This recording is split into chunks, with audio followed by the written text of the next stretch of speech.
ಇತ್ತೀಚಿನ ದಿನಗಳಲ್ಲಿ ಏನು ಕೋಲಾರ ಪಟ್ಟಣ ಪಂಚಾಯಿತಿ ಏನು ಕುರುಗಲ್ಲು ಮತ್ತೆ ವೇಮಗಲ್ಲು ಪಟ್ಟಣ ಪಂಚಾಯಿತಿ ಚುನಾವಣೆ ಶುರುವಾಗಿದ್ದಾದ್ಮೇಲೆ ಕಾಂಗ್ರೆಸ್ನಲ್ಲಿ ಇರ್ತಕ್ಕಂಥ ಶಾಸಕರು ಮತ್ತೆ MLC ಮತ್ತೆ ಮಂತ್ರಿಗಳು ಮತ್ತೆ ಈ ರಾಜ್ಯದ ಮಾಜಿ ಸಚಿವರಾದಂತ ನಮ್ಮ ಬೈರೇಗೌಡರ ಸುಪುತ್ರರಾದಂತ ಕೃಷ್ಣ ಬೈರೇಗೌಡರು ಪ್ರತಿ ಗ್ರಾಮಗಳಿಗೂ ಫೋನ್ ಮಾಡಿ ನೋಡಪ್ಪ ನಮ್ಮ ಪಕ್ಷಕ್ಕೆ ಬಂದ್ಬಿಡ್ಬೇಕು, ನೀನ್ ಅದ್ ಮಾಡ್ತೀನಿ ಇದ್ ಮಾಡ್ತೀನಿ ಅನ್ನೋ ಲೆಕ್ಕಾಚಾರದಲ್ಲಿ ಆಮಿಷಗಳನ್ನು ಎರಡೇ ನಾಮಿನಿ ಪಟ್ಟಣ ಪಂಚಾಯತಿ ಸದಸ್ಯರನ್ನು ಮಾಡೋಂತ ಅವಕಾಶ ಇದ್ರೇನು ಸುಮಾರು 20 ಜನಕ್ಕೆ ಈಗಾಗಲೇ ಆಶ್ವಾಸನೆ ಕೊಟ್ಟಿದ್ದಾರೆ.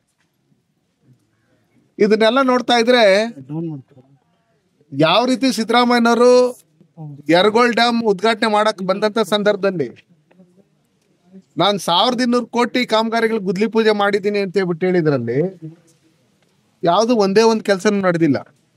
ನಮ್ಮಲ್ಲಿ ಮಾಧ್ಯಮಗಳಲ್ಲಿ ರಸ್ತೆ ಆಗಿಲ್ಲ, ಇನ್ನೊಂದಾಗಿಲ್ಲ, ಮತ್ತೊಂದಾಗಿಲ್ಲ ಅಂತ ಹೇಳ್ಬಿಟ್ಟು ಹೇಳಿ ಮಾಧ್ಯಮಗಳಲ್ಲಿ ನೋಡ್ಸಿದ್ದಾದ್ಮೇಲೆ ಏನೋ ಒಂದ್ ಸ್ವಲ್ಪ ಕೆಲಸ ಮಾಡಿರೋದ್ ಬಿಟ್ರೆ ಯಾವ್ದು ನಡೆದಿಲ್ಲ. ಅದೇ ರೀತಿಯಲ್ಲಿ ಇವತ್ತು ವೇಮಗಲ್ಲು ಮತ್ತೆ ಕುರುಗಲ್ಲು ಪಟ್ಟಣ ಪಂಚಾಯಿತಿ ಆಗ್ಬೇಕು, ಇದನ್ನ ಡೆವಲಪ್ಮೆಂಟ್ ಆಗ್ಬೇಕು ಅಂತ ಹೇಳ್ಬಿಟ್ಟು ಹೇಳಿ ಇದನ್ನ ಪಟ್ಟಣ ಪಂಚಾಯಿತಿ ಮಾಡಿರ್ತಕ್ಕಂಥ ಕೀರ್ತಿ ಭಾರತೀಯ ಜನತಾ ಪಾರ್ಟಿಗೆ ಸೇರ್ಬೇಕು ಮತ್ತು ಸನ್ಮಾನ್ಯ ಯಡಿಯೂರಪ್ಪ ಅವ್ರಿಗೆ ಸೇರ್ಬೇಕು.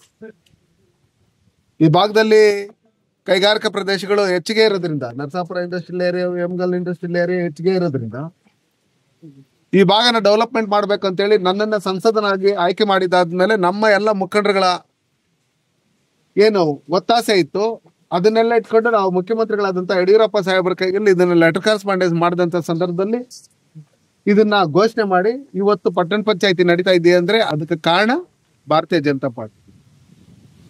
ಇವತ್ತು ಇವ್ರ ಸರ್ಕಾರ ಅಧಿಕಾರಕ್ಕೆ ಬಂದು 2.5 ವರ್ಷ ಆದ್ರೂ ಯಾವುದೇ ರೀತಿಯಾದಂತ ಒಂದೇ ಒಂದು ಡೆವಲಪ್ಮೆಂಟ್ ಕೆಲಸಗಳನ್ನು ಮಾಡಿಲ್ಲ, ಏನಿಲ್ಲ. ಇವತ್ತು ನಮ್ಮ ಓಂಶಕ್ತಿ ಚಲಪತಿ ಅವರು ಜಿಲ್ಲಾಧ್ಯಕ್ಷರು ಮತ್ತೆ ಕಾರ್ಯಾಧ್ಯಕ್ಷ ಆದಂತ ನಟರಾಜ್ ಅಣ್ಣವರು, ಪ್ರಕಾಶ್ ಅಣ್ಣವರು, ಮತ್ತೆ ಕೋಡಹಳ್ಳಿ ಮಂಜಣ್ಣವರು, ಮತ್ತೆ ನಮ್ಮ ನಾಣಸ್ವಾಮಿ ಅವರು, ವೆಂಕಟಪ್ಪ ಅವರು, ಮತ್ತೆ MLC ಗೋವಿಂದರಾಜಣ್ಣವರು ಎಲ್ಲಾ ಮುಖಂಡರು ಒಟ್ಟಿಗೆ ಸೇರ್ಕೊಂಡು ಇವತ್ತು NDA ಸಭೆಯನ್ನು ನಡೆತು. ಈ ಸಭೆಯಲ್ಲಿ ನಾವ್ ಹೇಳಿದಿರಿ ಅದು JDS ಇರ್ಬೋದು, BJP ಇರ್ಬೋದು, ಗೆಲ್ಬೇಕಷ್ಟೇ. ಒಟ್ಟಿನಲ್ಲಿ ಕಾಂಗ್ರೆಸ್ ಮುಕ್ತ ಕುರುಗಲ್ಲು ಮತ್ತೆ ವೇಮಗಲ್ ಪಟ್ಟಣ ಪಂಚಾಯತಿ ಆಗ್ಬೇಕು ಅನ್ನೋ ಲೆಕ್ಕಾಚಾರದಲ್ಲಿ ತೀರ್ಮಾನ ಮಾಡಿರೋದ್ರಿಂದ ನಮಗೆ ಗೆಲ್ಲುವಂತ ಅಭ್ಯರ್ಥಿಗೆ ನಾವು ಟಿಕೆಟ್ ಕೊಡ್ಬೇಕಂತೇಳಿ ನಾವು ನಮ್ಮಲ್ಲಿ ಒಂದೊಂದು ಸೀಟ್ಗೆ ಒಂದೊಂದು ಊರಲ್ಲಿ 2, 3, 4 ಜನ 5 ಜನ ಪೈಪೋಟಿ ಇದ್ರೆ ಅವರಲ್ಲಿ ಸೀಟ್ಗಳಿಗೂ ಯಾರು ಟಿಕೆಟ್ ಕೇಳೋರು ಇಲ್ಲಿ ಪತ್ತೆ ಇಲ್ಲದೆ ಇವತ್ತು BJP-ಯಲ್ಲಿ ಇರೋರ್ನ, JDS ಅಲ್ಲಿ ಇರೋರ್ನ ಆಸೆಗಳು ಆಮಿಷಗಳನ್ನ ಒಡ್ಡಿ ಅವ್ರನ್ನ ಕರ್ಕೊಂಡೋಗಿ ನಾವು ನಿಮ್ಮನ್ನ ಕ್ಯಾಂಡಿಡೇಟ್ ಮಾಡ್ತೀರಿ, ನಿಮ್ಮನ್ನ ದುಡ್ಡು ಖರ್ಚು ಮಾಡ್ತೀರಿ ಅಂತ ಹೇಳ್ತಾ ಇರ್ತಕ್ಕಂಥದ್ದು ಕಾಂಗ್ರೆಸ್ ಅವರು.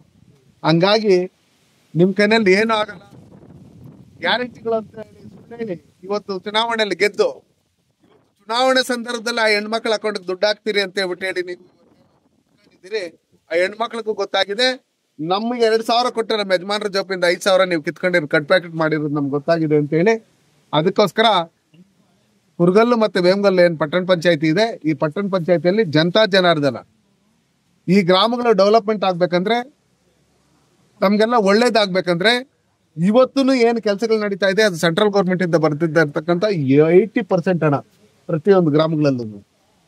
ರಾಜ್ಯ ಸರ್ಕಾರದಿಂದ ಯಾವುದೇ ಒಂದು ಬಿಡಿಗಾಸು ಇಲ್ಲ, ಅವ್ರ ಹತ್ರ ಹಣ ಇಲ್ಲ ಗೊತ್ತು. ಇವತ್ತೆಲ್ಲ ಯಾರು ಸೊಪ್ಪು ಮಾರ್ತಾ ಇರೋರಂತವ್ರು, ತರಕಾರಿ ಮಾರ್ತಾ ಇರ್ತಕ್ಕಂಥವ್ರು, ಫುಟ್ಪಾತ್ ಅಲ್ಲಿ ಅದು ಇದು ವ್ಯಾಪಾರ ಮಾಡ್ತಾ ಇರ್ತವ್ರು ಅವ್ರ ಜೋಬ್ಗೂ ಕತ್ರಿ ಹಾಕಿ ಅಲ್ಲಿ ಏನೇನ್ ಮಾಡ್ತಾ ಇದ್ದಾರೆ ಅಂತ ಹೇಳ್ಬಿಟ್ಟು ನೀವೆಲ್ಲ ನೋಡಿದ್ವಿ.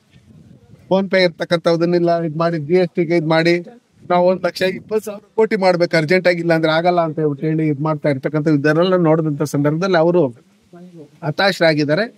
ಹತಾಶರಾಗಿ ಅವರು ಅಭ್ಯರ್ಥಿಗಳಿಂದ ಇರ್ತಕ್ಕಂಥ ಕಾರಣಕ್ಕೆ ನಮ್ಮವ್ರನ್ನೆಲ್ಲ ಅವರು ಹುಡುಕ್ತಾ ಇದ್ದಾರೆ. ಯಾವುದೇ ಕಾರಣಕ್ಕೂ ಸಕ್ಸಸ್ ಆಗಲ್ಲ. ನಮ್ಮಲ್ಲಿ ಅಭ್ಯರ್ಥಿಗಳನ್ನ ಯಾರನ್ನ ಆಯ್ಕೆ ಮಾಡ್ಬೇಕು ಅಂತ ಹೇಳಿ ನಮ್ಮ ಧೀರಜ್ ಮುನ್ರಾಜ್ ಇರ್ಬೋದು, ನಮ್ಮ ನಂದೀಶ್ ರೆಡ್ಡಿ ಅವರು ಇರ್ಬೋದು, ನಮ್ಮ ಓಂಶಕ್ತಿ ಚಲಪತಿ ಅವರು, ನಮ್ಮ ಎಲ್ಲ ಮುಖಂಡರು JDS ಮತ್ತೆ ಭಾರತೀಯ ಜನತಾ ಪಾರ್ಟಿಲು ಒಗ್ಗಟ್ಟಾಗಿ ಕೆಲಸ ಮಾಡಿ ನಾವು 17ಕ್ಕೆ 17 ಸೀಟ್ ಗೆಲ್ಲೋದ್ರ ಮುಖಾಂತರ ಈ ಪಟ್ಟಣ ಪಂಚಾಯತಿ ನಾವು ಕೈ ಹಿಡಿತೀರಿ. ಮುಂದಿನ ದಿನಗಳಲ್ಲಿ ಈ ಕಾಂಗ್ರೆಸ್ ಸರ್ಕಾರ ಕರ್ನಾಟಕದಲ್ಲಿ ಬರೋಲ್ಲ. ಇಲ್ಲಿ ಏನಾದ್ರೂ ವೇಮಗಲ್ಲು, ನರಸಾಪುರ ಈ ಭಾಗದಲ್ಲಿ ಏನು ಡೆವಲಪ್ಮೆಂಟ್ ಆಗಿದೆ, ಇವತ್ತು ಪಟ್ಟಣ ಪಂಚಾಯತಿ ಇದೆಲ್ಲ ಡೆವಲಪ್ಮೆಂಟ್ ಆಗ್ಬೇಕು ಮುಂದೇನು ಅಂದ್ರೆ ಅದಕ್ಕೆ NDA ಮೈತ್ರಿಕೂಟದ ಅಭ್ಯರ್ಥಿಗಳೇ ಇಲ್ಲಿ ಗೆಲ್ಲಬೇಕು. ಅದರಿಂದ ಮಾತ್ರ ಇವತ್ತು ಇಲ್ಲಿ ಅಭಿವೃದ್ಧಿ ಸಾಧ್ಯ ಅಂತ ಹೇಳಕ್